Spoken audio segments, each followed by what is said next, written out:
Hey y'all, this is Jamie. Welcome back to my channel and welcome to our very first Mickey and Makeup Monday. In today's video, I will be discussing the reopening of Disney World. Is it a good idea? Is it a bad idea? Pros, cons, my thoughts on all of that. And of course, during all of that discussion, I will be putting on some makeup, showing you a couple of new products that I just got or that I got a while ago and haven't tried out yet. But before we get into that, make sure that you subscribe to my channel and hit that notification bell so you can be notified when I upload a new video. Also be sure to give this a thumbs up.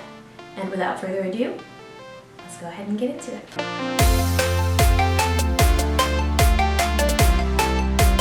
Alright, so I'm so excited.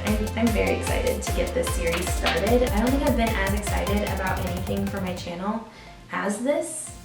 Because I'm mixing two of my favorite things, favorite hobbies, favorite things to learn about, read about, and that is makeup and Disney. So for Mickey and Makeup Monday, every Monday I will be coming on here. I will be discussing a new topic, whether it's just a random Disney topic, it might be something that's in the news right now, a current event, and I'm very excited about it.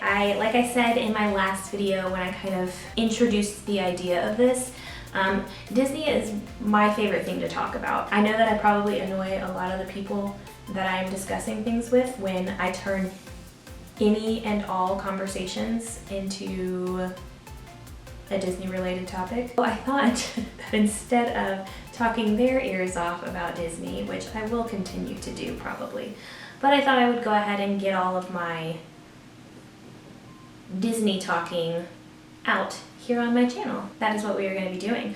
Also, I am hoping to also have a shirt of the week, a satu, if you will. So this is my shirt for today, the very first. Because we are going to be talking about Walt Disney World, I felt that this was the best shirt to wear. 4 Parks, 1 World. But unfortunately, you will not be able to purchase this because guess when I got this shirt? 13 years ago, back in 2007, when I went to Walt Disney World in Orlando with my school chorus, and we sang in the candlelight processional at Epcot, that is when I got this shirt. So, needless to say, it's most likely not still in production. That was our shirt of the week, and let's go ahead and get started. Basically today, I wanted to discuss the reopening of Walt Disney World in Orlando. So as far as Disney parks reopening, there are 6 total resorts around the world that consist of 12 different parks. As of right now, Walt Disney World in Orlando is the only one that is open. Hong Kong Disneyland, that's obviously in Hong Kong, did briefly reopen, but I don't know if they had a surge in cases in Hong Kong because they actually closed back again. Oh, by the way, I didn't tell you what I was going to be doing with makeup. I'm just going to play with makeup today. Some weeks I might have a particular theme, so I might do like the best makeup to wear to a theme park on a hot day.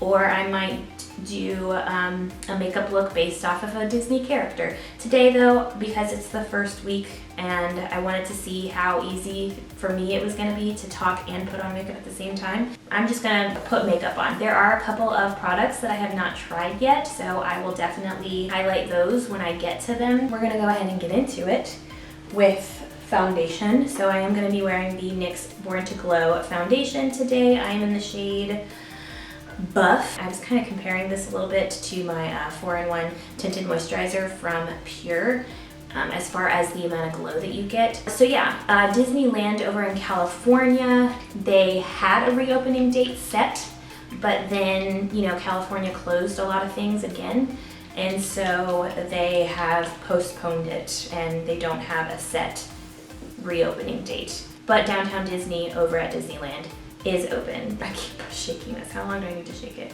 I just kind of wanted to share with you.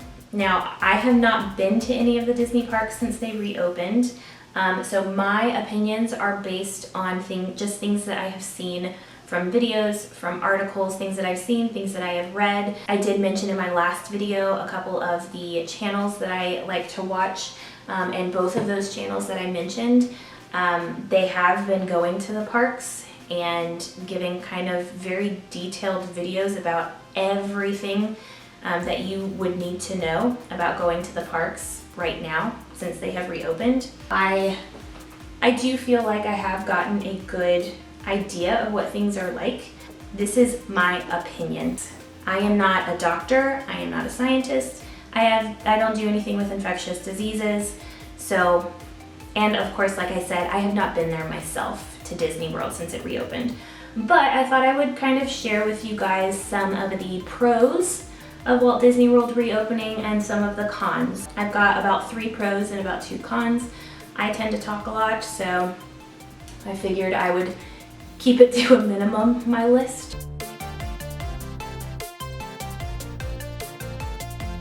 One of the pros that I think, to me, was kind of the biggest reason for reopening and why I'm glad that they reopened is for the employees. Walt Disney World alone, like just the resort, Walt Disney World Resort in Orlando, Florida, they have over 72,000 employees. And by the way, their employees are called cast members. This includes anyone who is a performer, it includes anyone who works the rides and the attractions, it includes anyone who does transportation, anyone who controls lines, anybody who does maintenance, their mousekeeping, which is Disney's housekeeping. Most of those workers were not working during quarantine. I'm guessing that those who are hourly were not making any money. Many of those workers, they might be part-time, they might just be trying to get by, and they weren't making any money, and they weren't able to fully support themselves or their families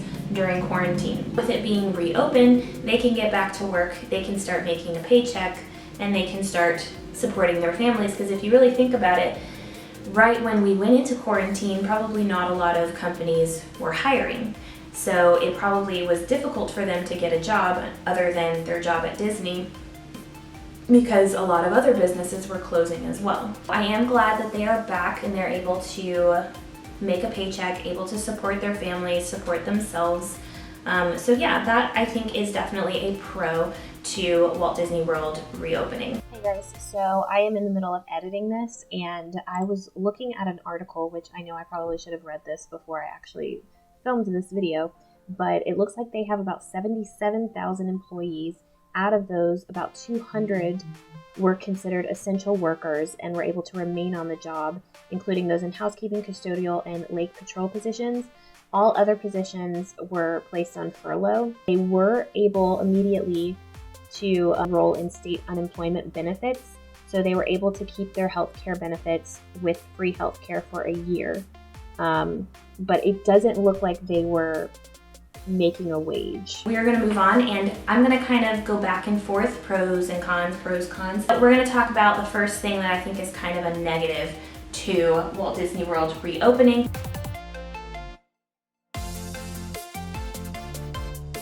Florida, I believe, is, if not the highest, they're in the top 2, top 3 for COVID cases recently, like within the last 2 weeks or so. They are having spikes in the amount of COVID cases as well as the amount of COVID deaths. I'm almost positive that the people who are going to Disney World right now are Florida residents. That is a negative. You know, they're reopening right in the middle of one of the largest spikes, the largest spike that Florida has had as far as COVID cases go. So it does seem to be a bit of a bad time to be reopening a place in which there's usually big crowds, high contact areas. It does seem to be not the best of times because of these COVID cases, the rise in COVID cases. Moving on to pros, moving on to another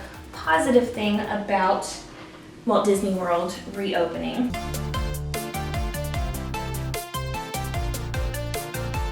This is what most of the channels, most of the Disney channels here on YouTube, this is what basically all of their videos have been focused on. And so I feel like I do have a good sense of everything that's going on down in Walt Disney World, and honestly it all looks really good to me. I will link some of those videos that I think were really informative. I will link those in the description box if you want to go and take a look. But I'm just going to kind of hit on some of the kind of big things that they have done in the parks that I think are great as far as the safety of not only their guests, but their cast members as well. The first thing is, and sorry, this is a product that I am trying out for the first time right now. It came in, I think it came in one of my Tribe Beauty boxes, but this is the Ofra Versatile Matte Bronzer. First thing is masks. Masks are absolutely required. It is non-negotiable. They will turn you away at the front gate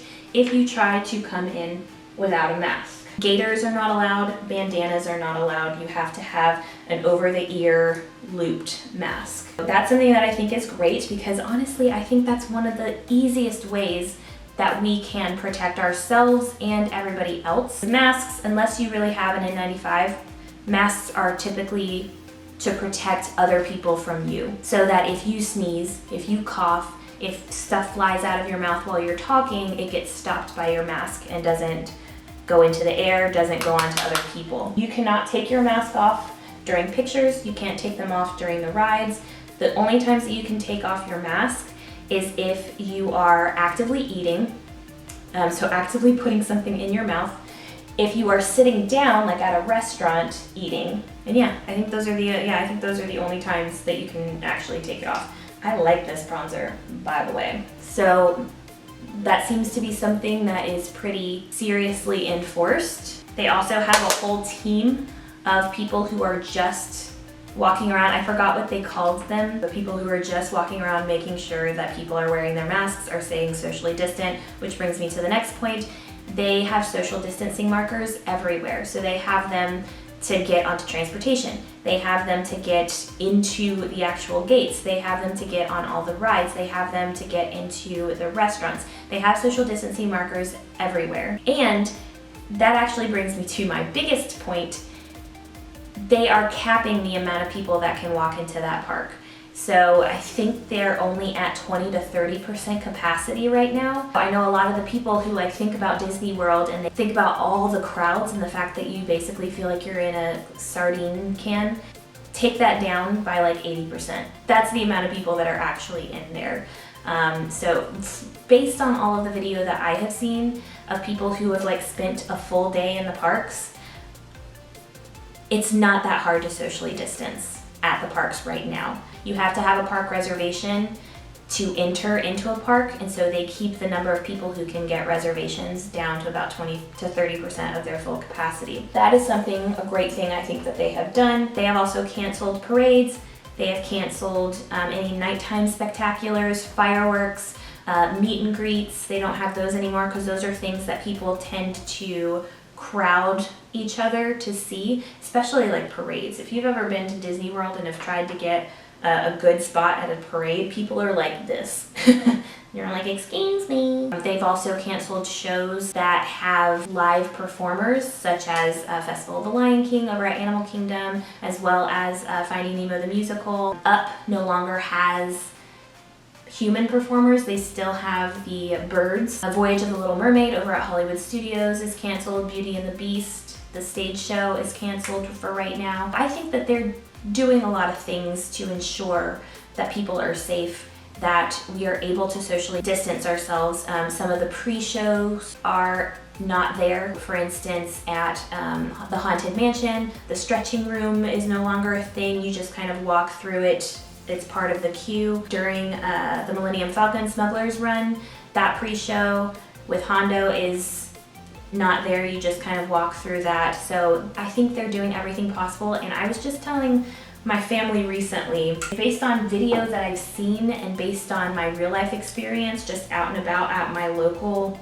stores, I honestly would feel safer going to Disney World than I do going to my local stores. As far as my comfort level, again, I'm sharing my opinions here, so it's not like I am telling people to go and do these things. I'm just kind of here sharing my opinions, and from what I have seen and what I have heard and how I have felt out and about. Because when you go to Walmart, although Walmart starting today is requiring people to wear a mask when they go into their stores, which I think is great, but before today you didn't have to, And so you would walk in and like half the people wouldn't be wearing masks and would be trying to get like real close to you. So I actually would feel more comfortable going to Disney World with all the stuff that I have seen that they have than some of the places just around here. Okay, so that brings us to our second and final con, our second and final negative about reopening and why it might not have been a good idea.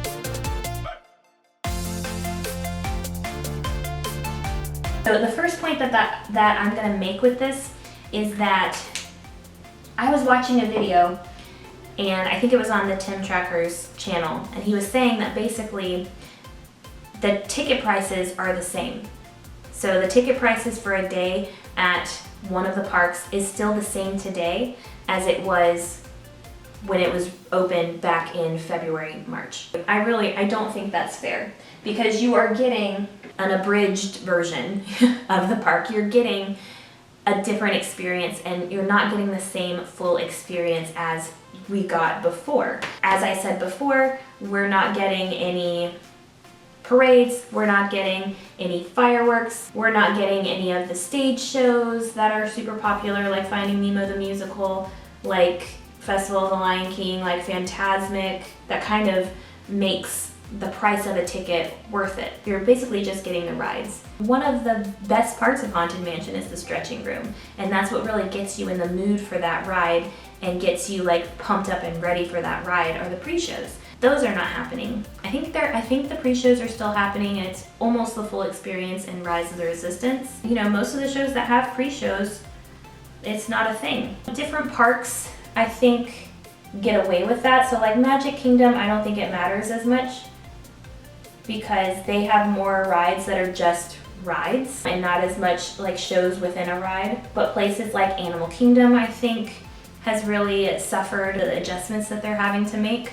And I think Hollywood Studios is a little bit as well. Or if you're the kind of person that loves, or you've got kids who love meeting the characters, they can't really do that anymore. They do have ways that you can still see the characters, so they have cavalcades that run through the streets every so often with different characters.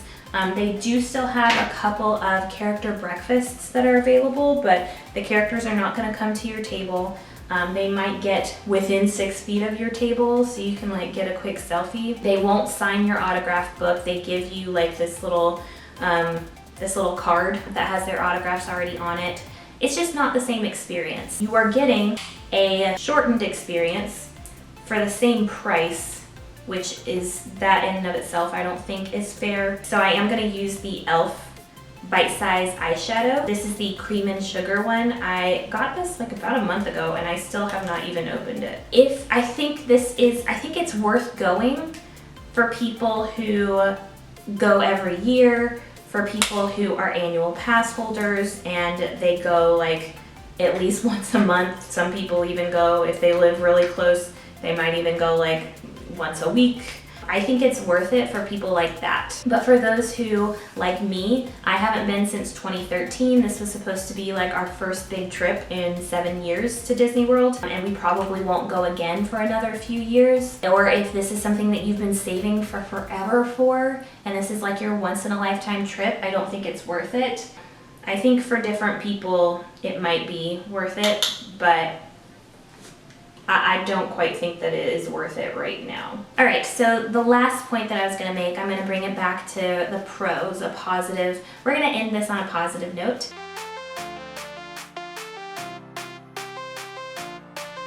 We're getting super stir crazy, and not just physically, but mentally, emotionally. It's taking a toll. This quarantine is taking a toll on a lot of people. I think it's been necessary, quarantine, 100%. I'm not against quarantine at all. I think it was the right move to make. I think it's the move we needed to make. I do also believe that if we want to get back on our feet, we need to start opening things back up. Now, opening things up in a safe way and being respectful, being responsible, and doing everything that we can to make sure that we are safe and that others are safe. That's, yes, absolutely. But I do think that we do need to start opening things back up. Sorry, I'm not liking this eye, but I love this eye. so that we can get back on our feet, so that we can kind of beat these blues that I think we're all in. I think that's kind of something that we need a little bit. And as far as specifically Disney World, I know that for myself, Disney World has always been, or just Disney in general, has always been an escape for me. It's always been something that I know will make me happy. And like, I have never watched a Disney movie and not been happy, except for Inside Out. That is a sad movie. I think that I think that that is what Disney is for a lot of people as well. And so if people can go somewhere and just escape for a little bit, not necessarily forget everything that's happening and be irresponsible and act like nothing is happening, just so that they can see something that is familiar to them, I think that'll do a world of difference to a lot of people and their mental health. I think that for a lot of people who go there, just seeing something that is so familiar to them, I think is the kind of boost of energy what a lot of people are needing right now. All right, so some of my final thoughts on this issue. I personally am in favor of Walt Disney World opening, and it's not even for selfish reasons because I don't plan on going until next summer. So it honestly doesn't matter to me if they're open right now or not personally. I personally do not want to go, like wouldn't go right now. Even if my original vacation was planned for like August, I think I still would postpone it. Mostly because of the different experience that you would get. I want as close to the full Disney experience as I can possibly get when I go, because I haven't been in 7 years and I've been trying to make this trip happen for about 7 years now. I want as close to the full experience as I could possibly get. So I don't think I would want to go for that reason, and I would want Florida's numbers to go down. So this is the final look. On my lips right now, I have the Revolution Pro Hydrating Lip Gloss. This is in the shade Suede. So those are pretty much my pros and my cons of Disney World reopening. As I said before and kind of throughout, this is my opinion, and I am not at all saying that you are wrong if you think that this is a bad idea, if you are not in favor of Walt Disney World reopening, because I know that you're basing that off of things that you have read, things that you have heard, things that you are experiencing. You have a valid opinion as well, but this is just mine. Please be respectful if you do leave any comments. Please be respectful and mindful of that. Definitely, if you want to share your opinion, do so, but please keep it respectful in the comments. If you guys have any ideas about topics that we can discuss in future Mickey and Makeup Mondays, definitely also leave those in the comments down below. I would love to hear about them. I do already have planned, not next Monday. Next Monday is going to be more of a get to know me as a Disney fan kind of video. Learn about some of my favorites, some of the things I don't really like, stuff like that, just kind of getting to know me video. But the week after that, I think that's August 3rd, I will be discussing the decision that Disney has made to retheme Splash Mountain into a Princess and the Frog ride. But if there's anything else that you guys would like to hear me talk about, would like to discuss, definitely leave that in the comments and I will probably get to it because there are a lot of Mondays. And I don't know how long I'm going to be doing this, as long as I still have topics to talk about. If you are new here, my name is Jamie. I love Disney and I love makeup. If you have not already, go ahead and subscribe to my channel and hit that notification bell so you can be notified when I upload a new video. I do also plan to upload at least one other just regular makeup video like my normal videos are on my channel. So if you are not as much a Disney fan, don't really enjoy listening to Disney things, don't worry, I will still have at least one video a week for you as well that has nothing to do with Disney. So this week's video, this week's just regular makeup video, I will be talking about and doing a tutorial on the Pure Cosmetics Raw Beauty Kristi collaboration pressed pigment palette. So excited about that. I've already played with this just a little bit and have my look that I'm going to do a tutorial on all planned out, ready to go. So that will be coming probably on Thursday, so make sure you turn that notification bell on. That's not the sign of a notification bell. That is it for me. Thank you so much for watching this very first episode of our Mickey and Makeup Monday, and I will see y'all in my next video. Bye y'all.